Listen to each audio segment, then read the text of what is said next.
नमस्कार साथियों। न रुकना है, न थकना है, बस मेहनत करके लक्ष्य को पाना है। इसी उद्देश्य और मोटिवेशन के साथ हम लोग बात कर रहे हैं राजस्थान के भूगोल की। और राजस्थान के भूगोल में हम अध्ययन करने वाले हैं राजस्थान में जल संरक्षण की विधियां, कि किस तरह से हम जो है वाटर हार्वेस्टिंग कर सकते हैं, जल का संग्रहण और संरक्षण कर सकते हैं। और उसके लिए राजस्थान में कौन कौन सी तकनीकें जो कि संचालित की जा रही है या प्रचलित है।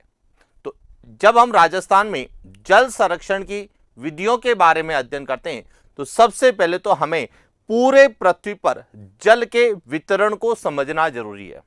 और जल के वितरण के साथ साथ जो भी राज्य और केंद्र सरकार के द्वारा समय समय पर जल संसाधन या जल संरक्षण को लेकर जो भी रिपोर्ट जारी की जाती है उनके आंकड़ों को समझना जरूरी है। और उसके बाद राजस्थान में जल संरक्षण के लिए कौन सी तकनीकें अपनाई जाती है उसको समझना जरूरी है। और उसके बाद एक एक तकनीक के बारे में विस्तार से अध्ययन करना है। तो देखिए, सबसे पहले हम राजस्थान में जल संरक्षण की विधियों के अंतर्गत पृथ्वी पर जल के वितरण, राजस्थान और भारत में जल के वितरण को बात करेंगे। उसके बाद वर्तमान में किस तरह से राजस्थान में जल की स्थिति यानी जल संसाधनों की स्थिति है, और उसके बाद हम जल संरक्षण की विधियों के बारे में अध्ययन करें। तो शुरुआत करते हैं राजस्थान में जल संरक्षण की। तो सबसे पहले जब हम बात करते हैं तो यह जो हमारी पूरी पृथ्वी है, तो जो पूरी पृथ्वी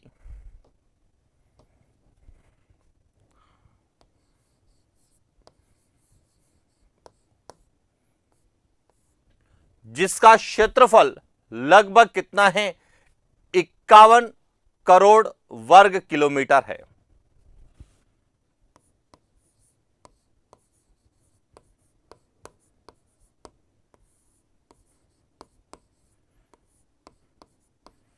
इस पूरी पृथ्वी का जो क्षेत्रफल है वह 51 करोड़ वर्ग किलोमीटर है। अब इसमें से यदि हम जल और थल के वितरण की बात करें तो पृथ्वी को जो है दो मंडल में विभाजित किया गया। एक है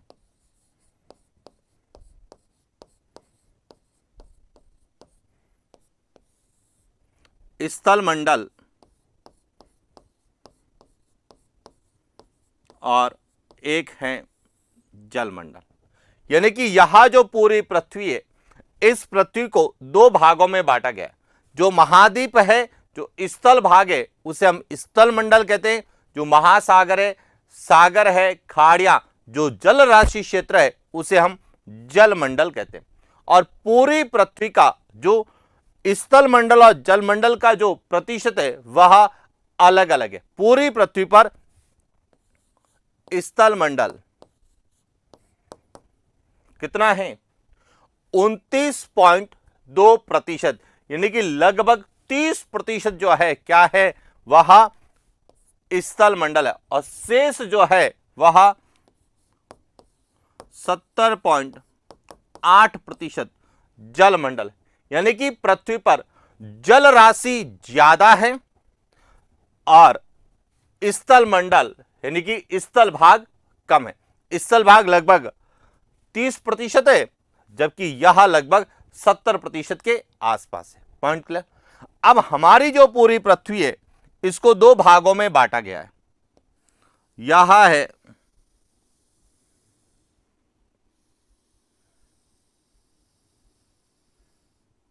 भूमध्य रेखा, जिसको हम 0 डिग्री अक्षांश या भूमध्य रेखा कहते हैं। और भूमध्य रेखा जो है पूरी पृथ्वी को दो भागों में बांटती है। ऊपर का भाग कहलाता है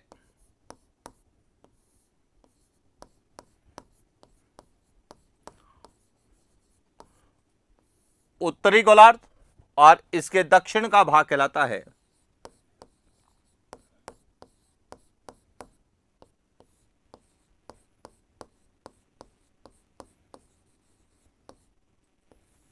दक्षिणी गोलार्ध। अब जो उत्तरी गोलार्ध है,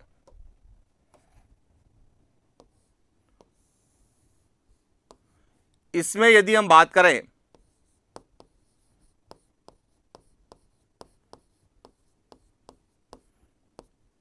स्थल मंडल और जल मंडल की, दक्षिणी गोलार्ध में भी यदि हम बात करें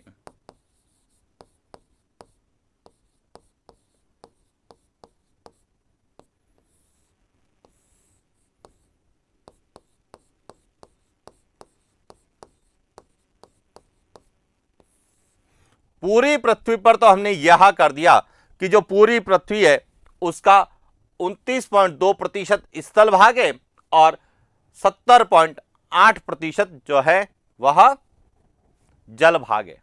लेकिन यदि हम इसको नॉर्थ हेमीस्फीयर और साउथ हेमीस्फीयर के रूप में देखें, यानी उत्तरी गोलार्ध और दक्षिणी गोलार्ध में देखें, तो उत्तरी गोलार्ध में जो है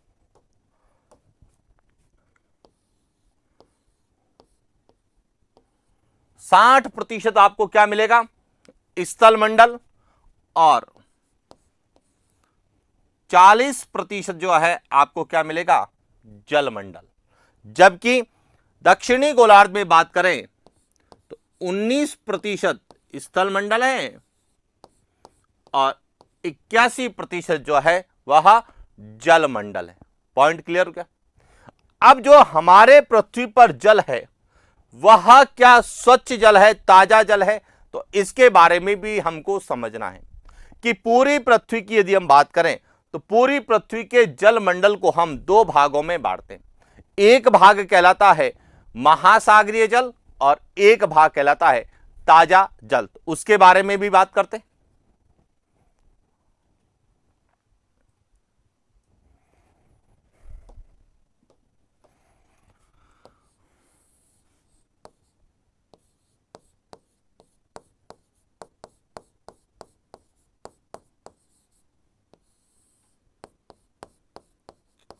महासागरीय जल और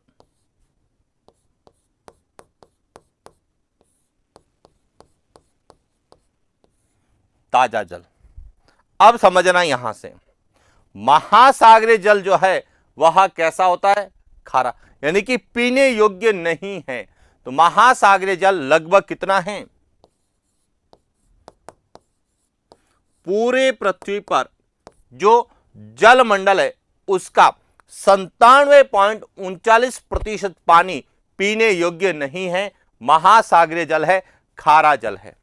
जबकि ताजा जल जो है वह मात्र कितना है,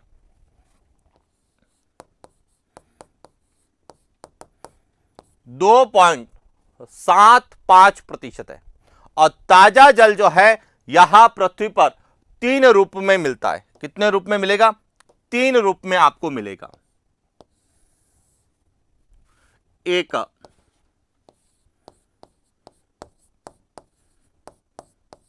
ग्लेशियर के रूप में, जिन्हें हम हिमनद कहते हैं। दूसरा भूजल के रूप में। और तीसरा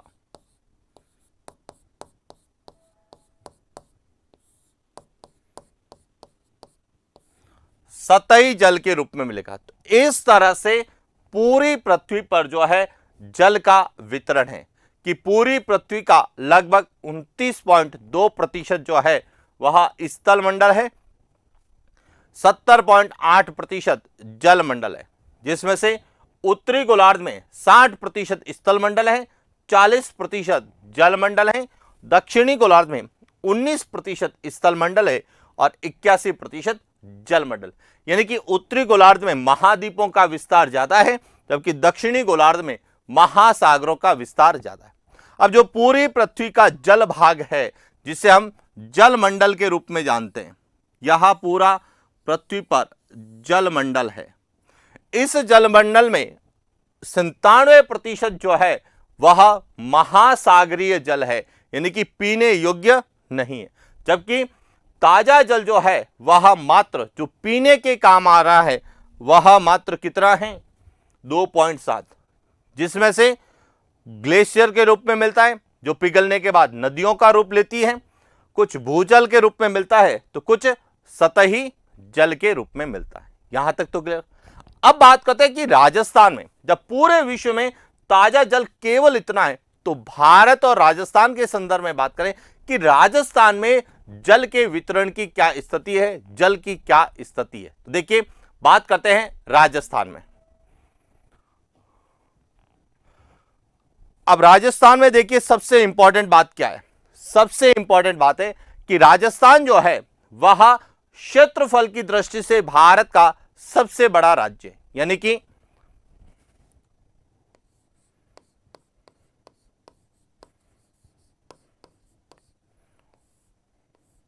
राजस्थान का क्षेत्रफल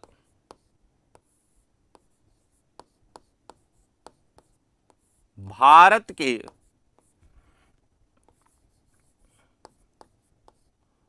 कुल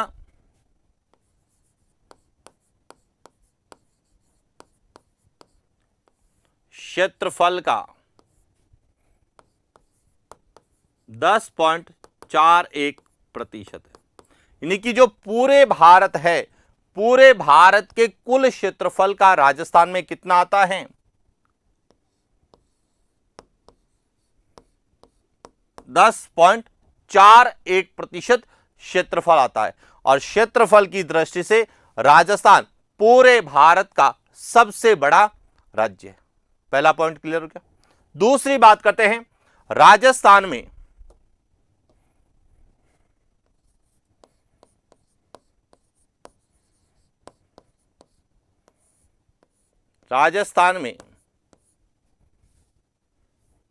या राजस्थान की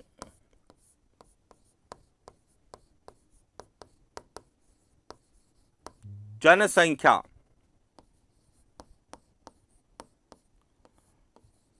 भारत की कुल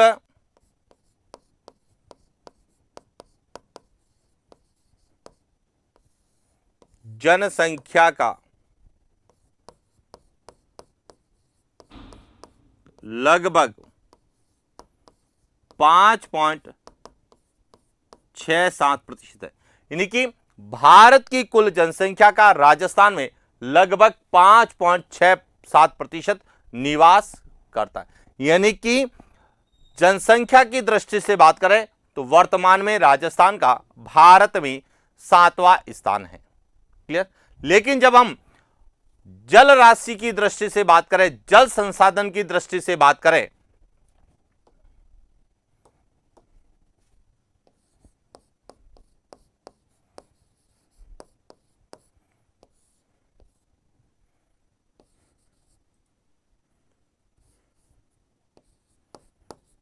राजस्थान में जल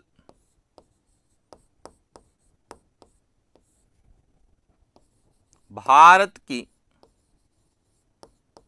कुल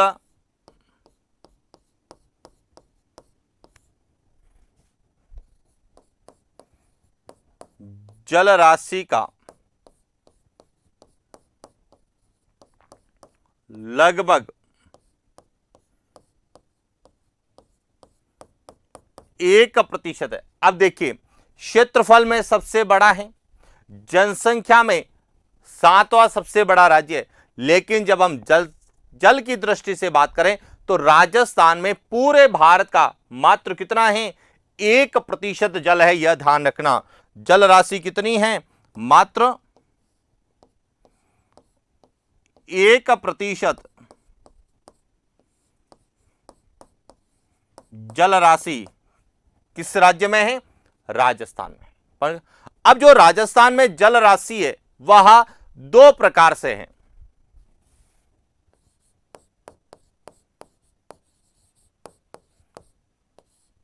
राजस्थान में जल का वितरण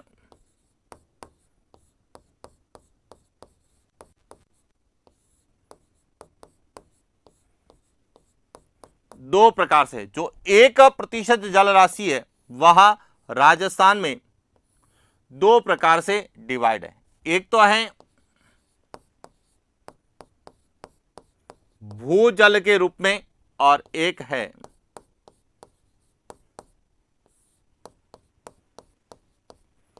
सतही जल। कौन कौन सी है? ए भूजल और बी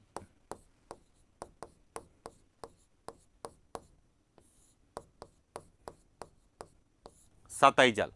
अब राजस्थान में जो है पूरे भारत की 1% जल राशि जो दो रूप में मिलती है, भूजल के रूप में और सतही जल। तो अब भूजल के रूप में जो है राजस्थान में जल राशि है वह है 1.72% या 1.70 भी लिखा हुआ मिलता है। सतही जल है वह है 1.16%। यानी कि राजस्थान में जो है भूमिगत जल ज्यादा है, सतही जल कम है। अब भूमिगत जल का मतलब है कि वह जल जो धरातल के भीतर है, जिसको हम कुएं, नलकूप या अन्य किसी संसाधनों से प्राप्त करते हैं। जबकि सतही जल में तालाब है, झीलें हैं, नदियां हैं, जो सतह पर जो जल संसाधन है जिनसे हम प्राप्त करते हैं वह सतही जल है। तो राजस्थान में भूजल जो है वह ज्यादा है, सतही जल क्या है? कम है। और इसीलिए हमें जितने भी प्रश्न जो पूछे जाते हैं वह विशेष रूप से भूजल संसाधनों से पूछे जाते हैं कि राजस्थान में भूजल संसाधनों का आकलन कौन करता है, कब या कितने वर्षों में किया जाता है, और वर्तमान में राजस्थान में भूजल संसाधनों की क्या स्थिति है, और उसी के आधार पर हम जल संरक्षण की भी बात करते हैं। तो देखिए, बात करते हैं राजस्थान में भूजल संसाधनों के आकलन की कि किस तरह से राजस्थान में भूजल संसाधनों का आकलन किया जाता है। तो समझना यहां से, यदि हम बात करें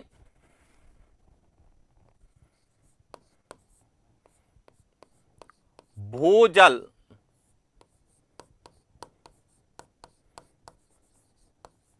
संसाधनों का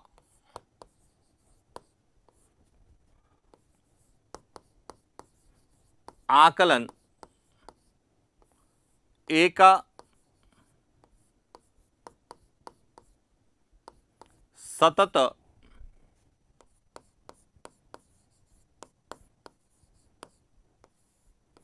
प्रक्रिया है। यह ध्यान रखना, भूजल संसाधनों का आकलन करना यह एक सतत प्रक्रिया है जो प्रत्येक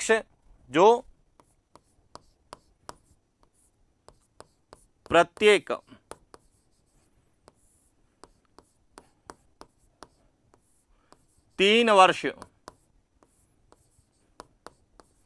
बाद की जो प्रत्येक 3 वर्ष बाद की जाती है। पहले 20 में हुई, फिर वापस 20, 21 और 22 में की। तो प्रत्येक 3 वर्ष बाद राजस्थान या भारत के भूजल संसाधनों का क्या किया जाता है?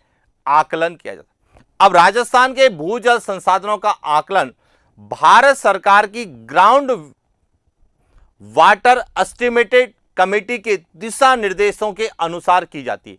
यानी कि जो राजस्थान में भूजल संसाधन है, इनका आकलन किस पर किया जाता है? तो देखिए,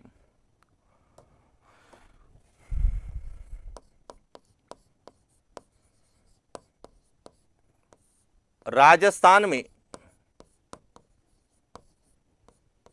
भूजल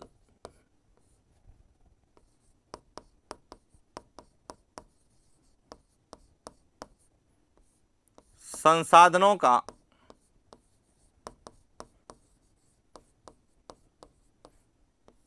आकलन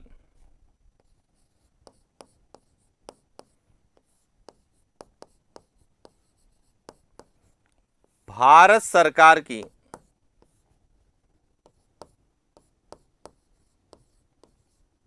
ग्राउंड वाटर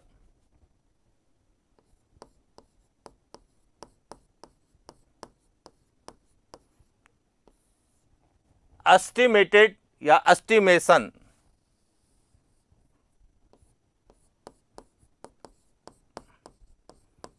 एस्टिमेशन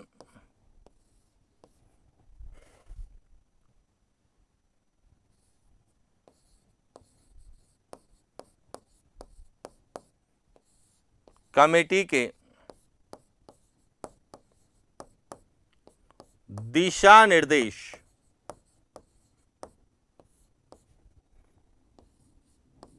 2015 के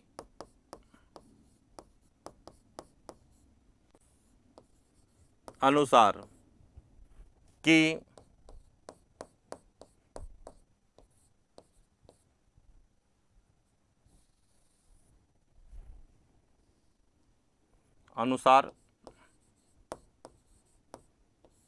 किया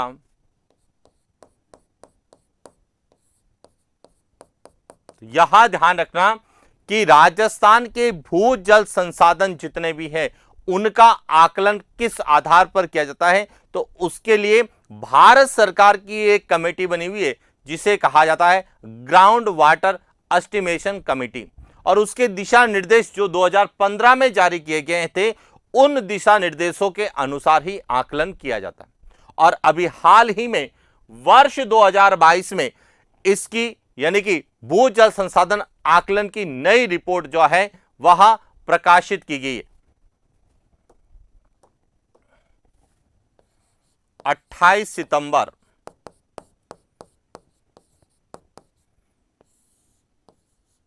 2022 को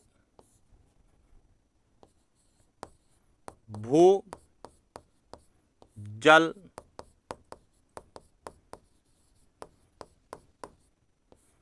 संसाधनों के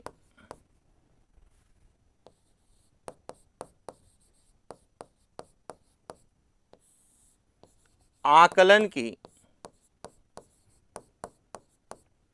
नवीन रिपोर्ट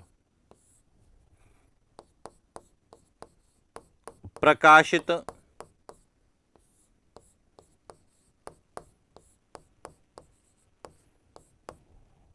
कौन सी वर्ष 2022 की नवीनतम जो है रिपोर्ट प्रकाशित की है। अब इसके अनुसार राजस्थान में भूजल की स्थिति क्या है, तो अब देखिए इसमें राजस्थान के कुल 32 ब्लॉकों का आकलन किया गया, 302 नवीन भूजल संसाधन आकलन रिपोर्ट 2022 के अनुसार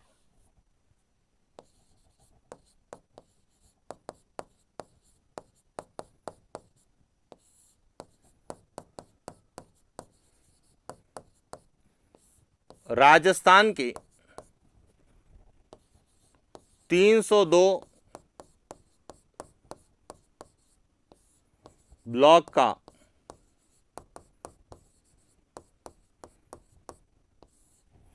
आकलन किया गया। यह ध्यान रखना कि जो नवीनतम जो रिपोर्ट आई है 2022 की, इसमें राजस्थान के 302 ब्लॉक, कुल 302 ब्लॉक का क्या किया गया है, आकलन किया गया। और इन 302 में 7 शहरी ब्लॉक भी क्या है, शामिल है। यह भी क्लियर होना चाहिए कि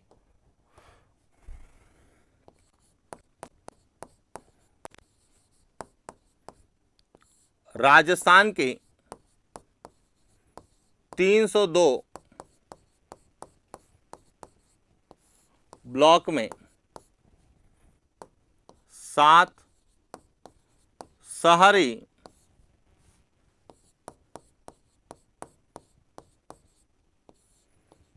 ब्लॉक भी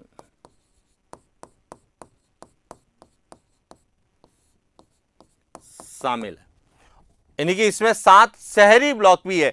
200 देखिए, जब हम 2020 की रिपोर्ट का आकलन करते हैं तो 2020 की रिपोर्ट के अनुसार 295 जो है ब्लॉक थे, जिनमें शहरी ब्लॉक शामिल नहीं थे, लेकिन अब इसमें 7 शहरी ब्लॉक भी शामिल है, तो टोटल कितने हो गए? 302। तो अब आपसे पूछा जा सकता है कि नवीनतम भू जल संसाधन रिपोर्ट 2022 के अनुसार राजस्थान के कितने ब्लॉक का आकलन किया गया? तो 302। Point clear. अब इसमें से ग्रामीण और शहरी कितने हैं? तो 295 ग्रामीण है और 7 क्या है? शहरी है। यह भी क्लियर हो गया। अब बात करते हैं कि इन ब्लॉकों के आधार पर क्या प्रश्न बनते हैं। तो जो 302 ब्लॉकों का आकलन किया गया, उसमें से सुरक्षित ब्लॉक यानी कि जहां पर भू जल संसाधन पर्याप्त मात्रा में, उनकी संख्या कितनी है? 38। यानी आपको यह पता होना चाहिए कि सुरक्षित जो है, सुरक्षित यहां कितने हैं? 38 है। अर्ध विषम कितने हैं? 20 है। विषम कितने हैं? 22 है।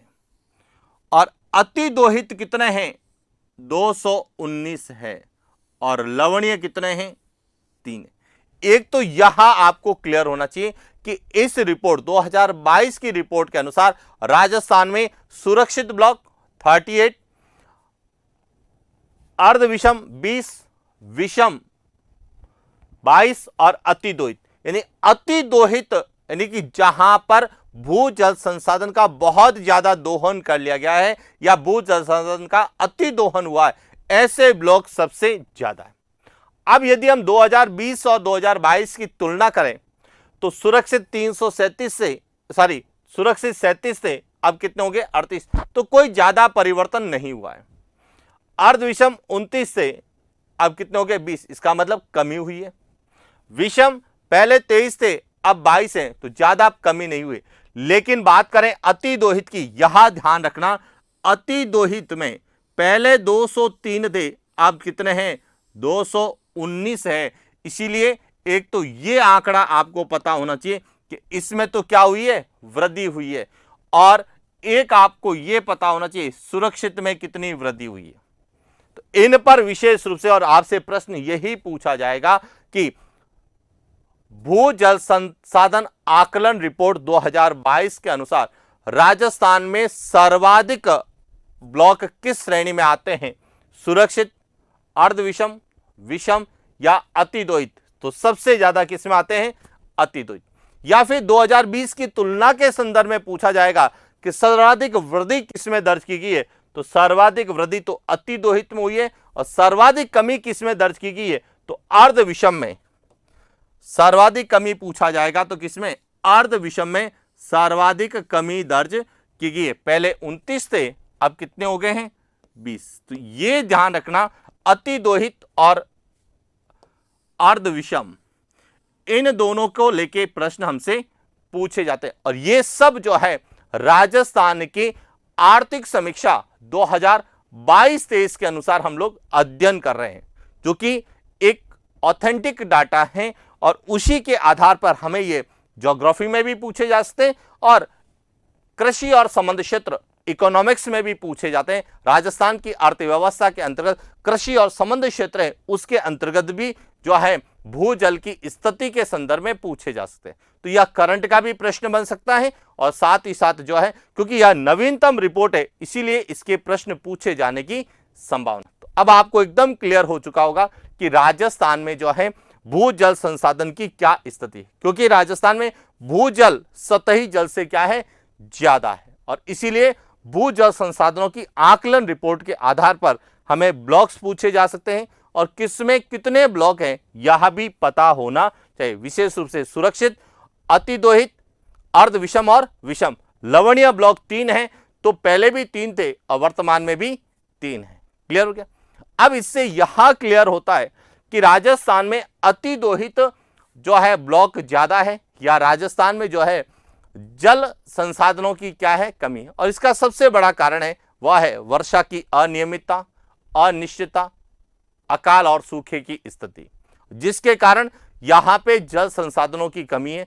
साथ ही इसका एक और बड़ा कारण है, वह है कि राजस्थान का आधे से अधिक क्षेत्र मरुस्थलीय क्षेत्र के अंतर्गत आता है और यही कारण है कि राजस्थान में जल संरक्षण एक महती आवश्यकता बना हुआ है।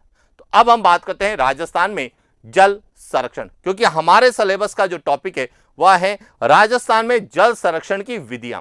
और जल संरक्षण की विधियों को पढ़ने से पहले हमें जल की स्थिति के बारे में एकदम क्लियर हो जाए तो हम जल संरक्षण को पढ़ना और उसको समझना बहुत आसान हो जाएगा कि किस में हमें है या किस सेक्टर में हमें जल संरक्षण की आवश्यकता है। और फिर यहीं से पता चलता है कि कौन सी योजना हमसे पूछी जाएगी। जो भी भूजल से संबंधित योजना होगी उसको लेके प्रश्न पूछे जाने की संभावना ज्यादा होगी। जैसे अपन 2021 के आरएस के पेपर की बात करें तो अटल भूजल योजना को पूछा गया था। तो ये ध्यान रखना, भूजल के संबंध में योजनाएं पूछी जाएगी और हम जब तकनीक की बात करेंगे तो साथ में यह भी बात करेंगे कि इसके संबंध में कौन सा संस्था, कौन सा व्यक्तित्व, कौन सी योजना कार्य कर रही है या उनके द्वारा कार्य करवाया जा रहा है। चला आगे। तो अब बात करते हैं राजस्थान में जल संरक्षण की।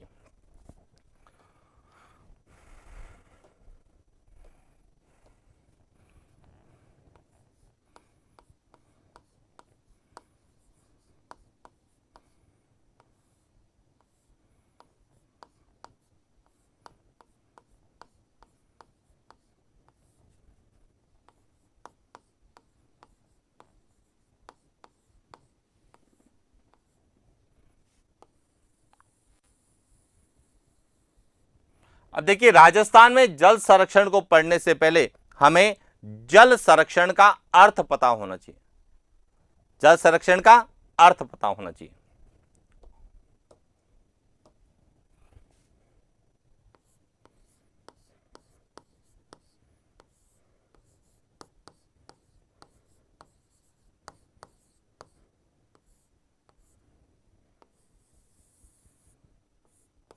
कि जल संरक्षण किसे कहते हैं।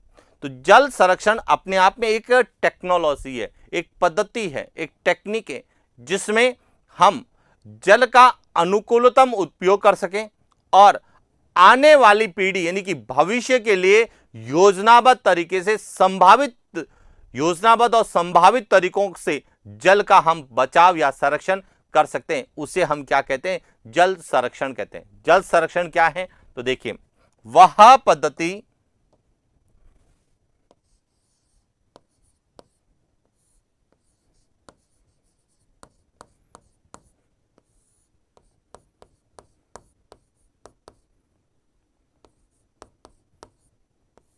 जिससे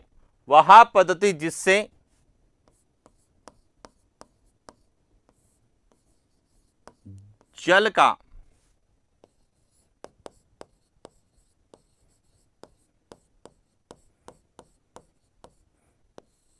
अनुकूलतम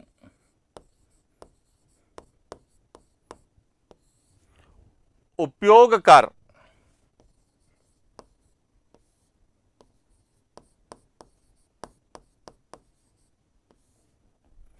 भविष्य के लिए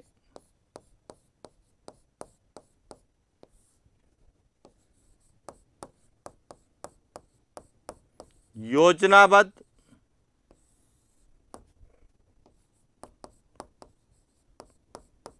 संभावित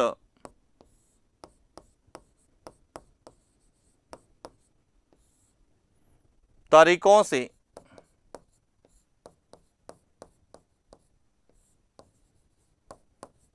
जल को बचाना, जल संरक्षण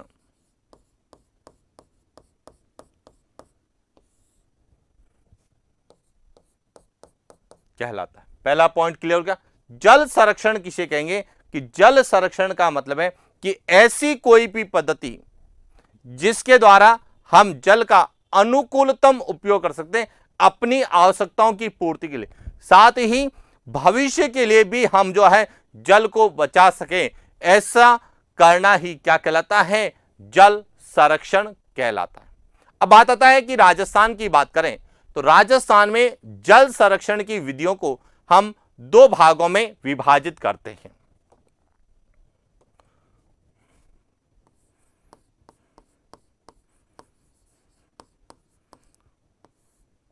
राजस्थान में जल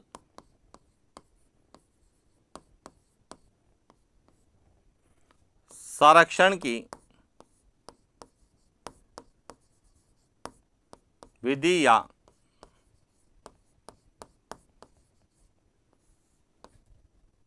तकनीक को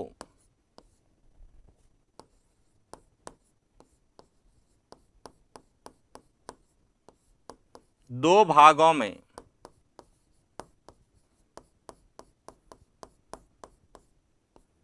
विभाजित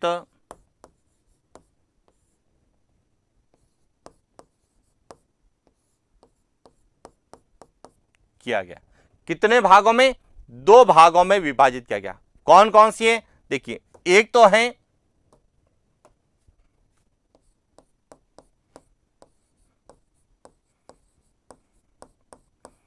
परंपरागत जल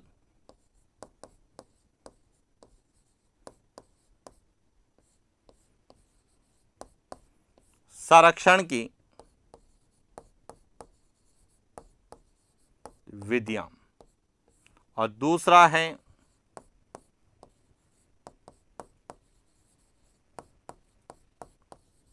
आधुनिक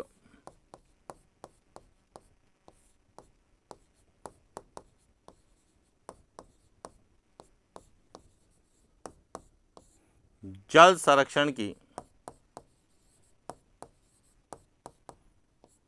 विधियां। तो ये ध्यान रखना, राजस्थान में जल संरक्षण की दो विधियां हैं, एक परंपरागत जल संरक्षण की विधियां और दूसरी है आधुनिक जल संरक्षण की विधियां। अब बात करते हैं परंपरागत जल संरक्षण की विधियां क्या है और इसमें किस किस को शामिल किया जाता है, और आधुनिक जल संरक्षण की विधियां कौन सी है और इसमें किस किस को शामिल करते हैं। अब समझना, सबसे पहले बात करते हैं परंपरागत जल संरक्षण की विधियां।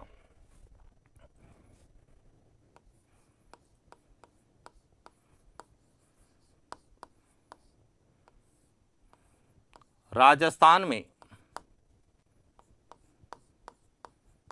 जल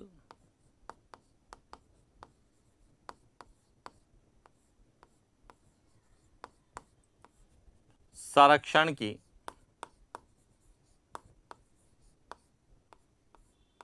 विधियां।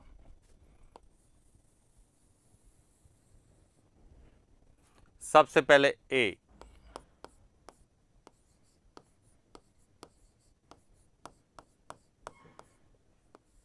परंपरागत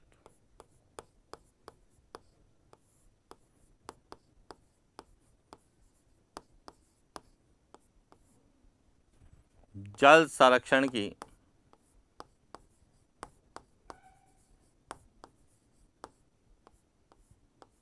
विधियां। कि परंपरागत जल संरक्षण की विधियां सबसे पहले तो क्या होती है यह पता होना चाहिए, फिर परंपरागत जल संरक्षण की विधियां कौन कौन सी हैं। तो देखिए, जल संरक्षण की वह विधि जिसका प्राचीन काल से उपयोग किया जा रहा है, जो कि परंपरा से चली आ रही है और इसमें किसी प्रकार की नवीन तकनीकी को शामिल नहीं किया जाता है, जिसमें जल संरक्षण हेतु किसी नई टेक्नोलॉजी को शामिल नहीं किया जाता। जिस तरीके से हम पहले जल का संरक्षण करते थे उसी प्रकार से आज भी हम जल का संरक्षण करते हैं, तो उसे हम क्या कहेंगे? परंपरागत जल संरक्षण की विधियां कहेंगे। यानी कि जल संरक्षण की वह विधि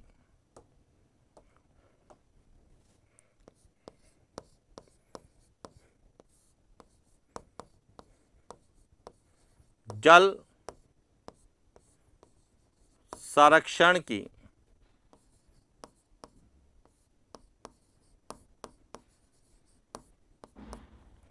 वह विधि जिनका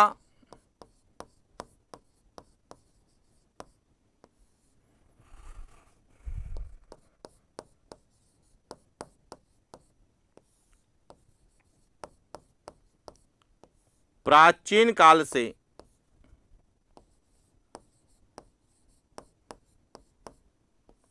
उपयोग किया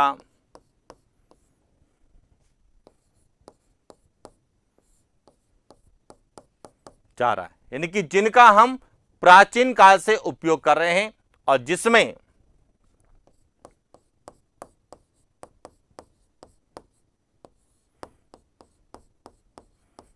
जल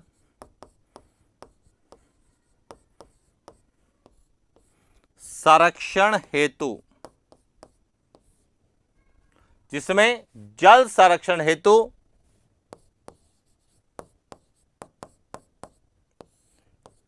किसी प्रकार की नवीन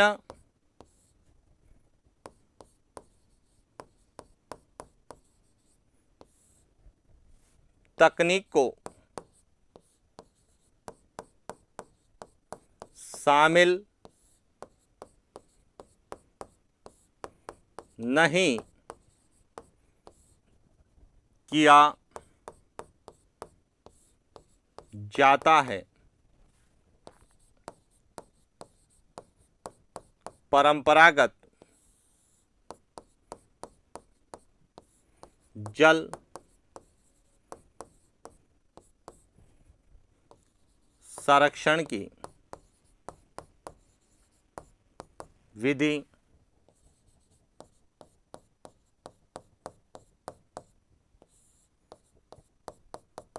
तो क्लियर हो चुका होगा कि परंपरागत जल संरक्षण की विधि किसे कहते हैं, कि वह विधि जो प्राचीन काल से चली आ रही है, यानी कि परंपरागत रूप से हम जल का संरक्षण कर रहे हैं, जिसमें किसी प्रकार की नई तकनीक को शामिल नहीं करते हैं, तो उसे हम क्या कहते हैं, परंपरागत जल संरक्षण की विधि कहते हैं। अब बात आती है राजस्थान में। तो देखिए, राजस्थान में परंपरागत जल संरक्षण की विधि को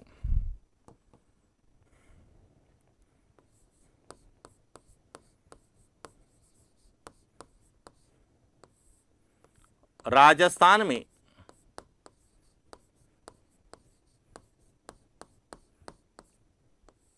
परंपरागत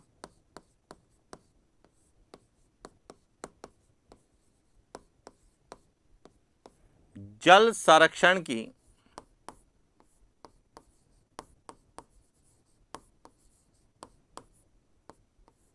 विधियों को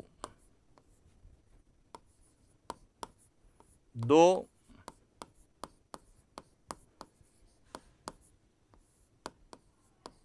श्रेणियों में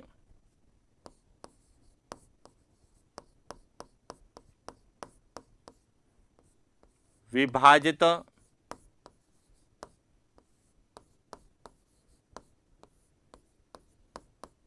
किया गया। यह भी ध्यान रखना कि राजस्थान में जल संरक्षण की विधि को भी दो भागों में विभाजित किया गया, एक परंपरागत है, दूसरी आधुनिक है। तो उसी प्रकार परंपरागत जल संरक्षण की विधियों को भी हम दो भागों में विभाजित करते हैं। कौन कौन से? एक तो है वर्षा जल आधारित, ए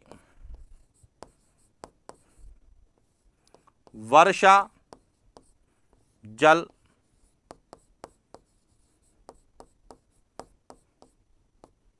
आधारित और दूसरी है भू जल आधारित।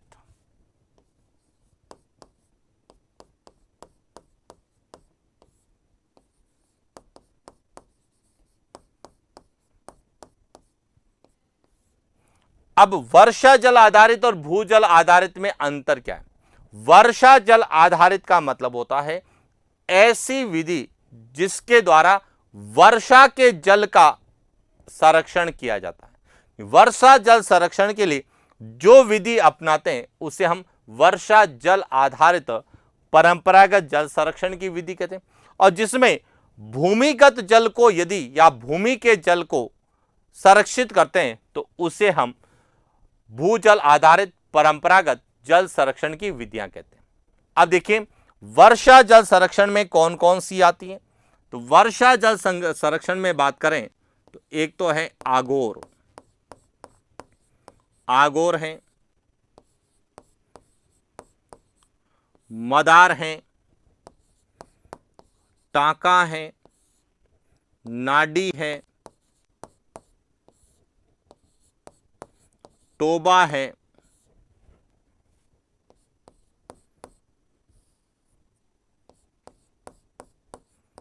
जोहड़ है, खड़ीन है,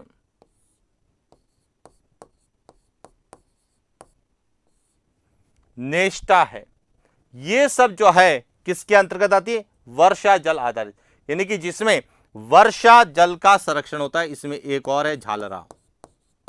तो यहां राजस्थान में वर्षा जल आधारित परंपरागत जल संरक्षण की विधियां।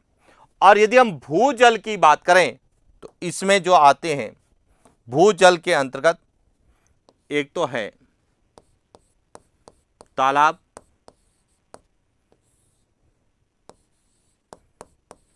बावड़ी, झील और कुएं, जिसे हम बेरी के नाम से भी जानते हैं। तो यहां राजस्थान में भूजल आधारित परंपरागत जल संरक्षण की विधि, जिसमें भूमि के जल का संरक्षण होता है और इनमें वर्षा के जल का संरक्षण होता है। तो इस तरह से राजस्थान में परंपरागत जल संरक्षण की विधियों को दो भागों में विभाजित किया गया। तो क्लियर हो चुका होगा कि राजस्थान में जल संरक्षण की दो विधियां हैं, जिसमें पहली है परंपरागत जल संरक्षण की विधियां। एक तो यहां से प्रश्न हमसे पूछा जाता है कि कौन सी परंपरागत है या कौन सी परंपरागत नहीं है। तो ये सभी जो है यहां सभी परंपरागत में आती है। अब उसमें भी पूछ लें कि वर्षा जल आधारित कौन सी है और भूजल आधारित कौन सी है, तो उसमें यहां सभी वर्षा जल आधारित है और यहां भूजल आधारित है। क्लियर। अब इसके बाद जो दूसरी है जिसे हम कहते हैं आधुनिक जल संरक्षण की विधियां, तो बात करते हैं आधुनिक जल संरक्षण की विधियों की।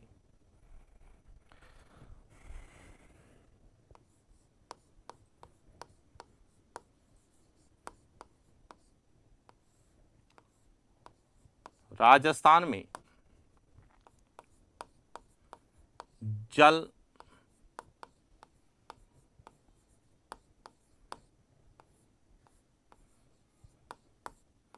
संरक्षण की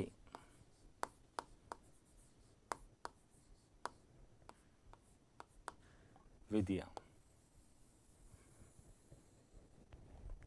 इसमें हम बात कर रहे हैं अब बी,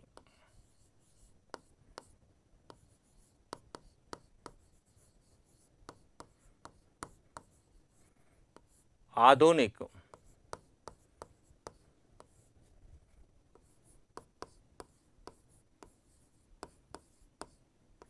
जल संरक्षण की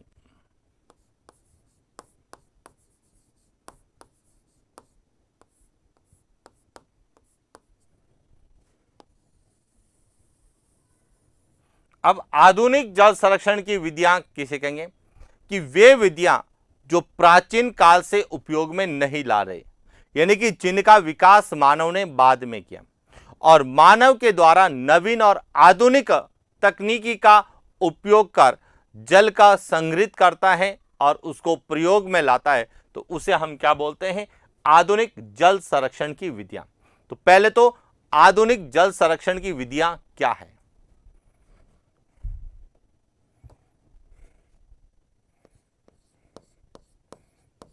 जल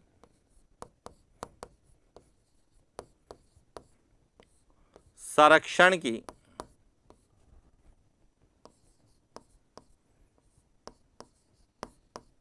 वह विधि जो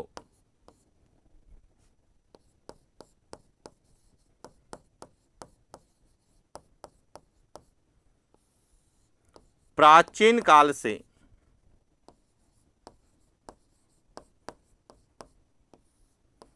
उपयोग में नहीं लाई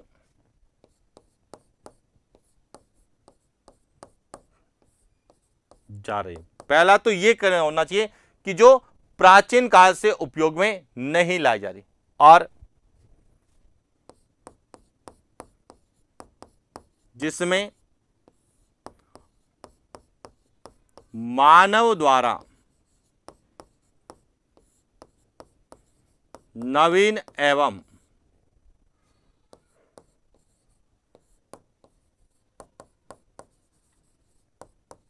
आधुनिक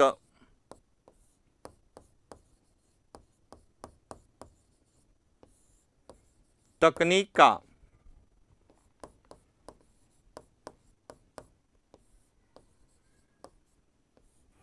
प्रयोग कर, नवीन एवं आधुनिक तकनीक का प्रयोग कर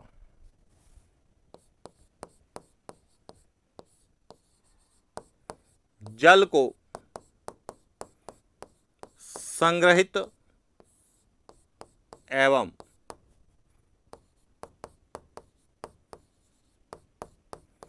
संरक्षित करता है। आधुनिक जल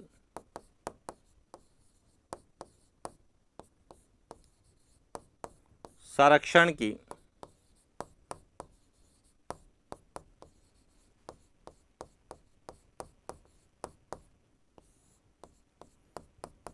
विधि कहलाती है। यानी कि वह विधि जो प्राचीन काल से नहीं चली आ रही है, जिसका विकास मानव ने बाद में किया और जिसमें मानव के द्वारा नवीन और आधुनिक तकनीक का प्रयोग करके जल को संग्रहित और संरक्षित करता है, उसे हम आधुनिक जल संरक्षण की विधियां कहते हैं। अब आता है कि राजस्थान में आधुनिक जल संरक्षण की विधियां कौन सी है। तो देखिए,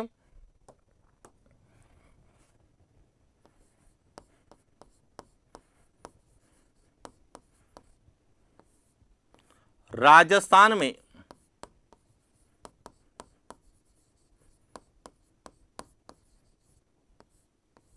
आधुनिक जल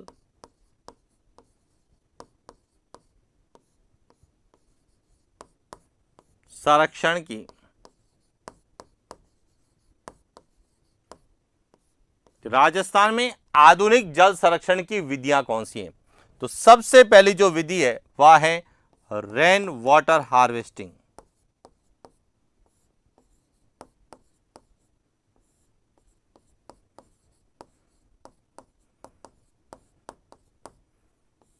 जिसे हम कहते हैं वर्षा जल संग्रहण।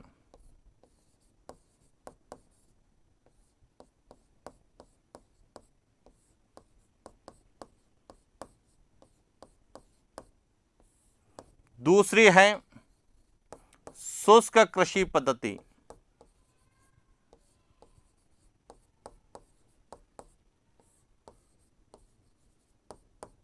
मुख्य रूप से तो दो है, लेकिन तीसरा वर्तमान में है बांध, कि नदियों के जल को बांध बनाकर या वर्षा जल को जो है बांध बनाकर या वर्षा के अतिरिक्त जल को बांध बनाकर रोका जाता है और उसके बाद उस जल का उपयोग सिंचाई के रूप में, पेयजल के रूप में या जल संरक्षण के रूप में किया जाता है। और इसीलिए राजस्थान में जो है यहाँ 3 प्रकार की प्रमुख विधियां हैं जो आधुनिक जल संरक्षण की विधियां कहलाती है।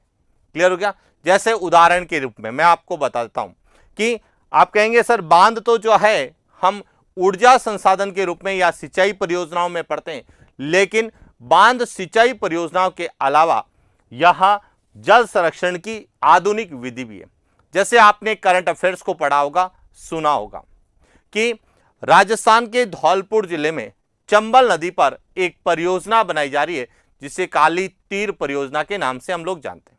अब जो ये काली तीर परियोजना है, ये क्या है कि वर्षा के दिनों में यानी कि वर्षा काल में जब चंबल नदी में पानी की आवक ज्यादा होती है तो अतिरिक्त पानी को काली तीर परियोजना के माध्यम से रोका जाएगा और उस जल को जो है पार्वती बांध है धौलपुर में, राम सागर जो बांध है, उन बांध में पहुंचाया जाएगा ताकि जल का संरक्षण भी होगा, साथ ही उस जल का उपयोग पेयजल और सिंचाई के रूप में भी किया जा सकेगा। और इसीलिए बांध को जो है वर्तमान में आधुनिक जल संरक्षण की विधियों के रूप में भी उपयोग में लाया जा रहा है। इसी प्रकार धौलपुर में एक नई परियोजना है सिलावट एनीकट परियोजना, वहां भी इसी प्रकार से है जो कि आधुनिक जल संरक्षण की विधि के रूप में जानी जाती है। और शुष्क कृषि पद्धति जिसे हम बूंद बूंद सिंचाई पद्धति कहते हैं, टपकन पद्धति कहते हैं, फव्वारा पद्धति जिसमें राजस्थान की नर्मदा नहर विशेष रूप से जानी जाती है,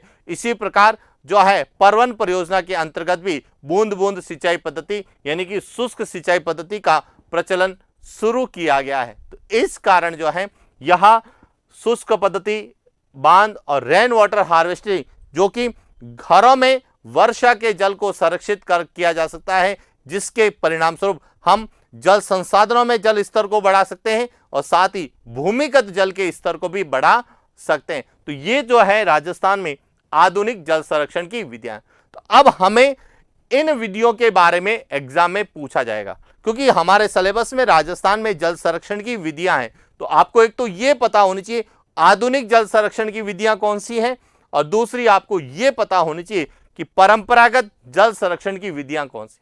और आधुनिक और परंपरागत जल संरक्षण की विधियों के साथ साथ आपको यह भी क्लियर होना चाहिए कि राजस्थान में भू जल संसाधनों की वर्तमान स्थिति क्या है।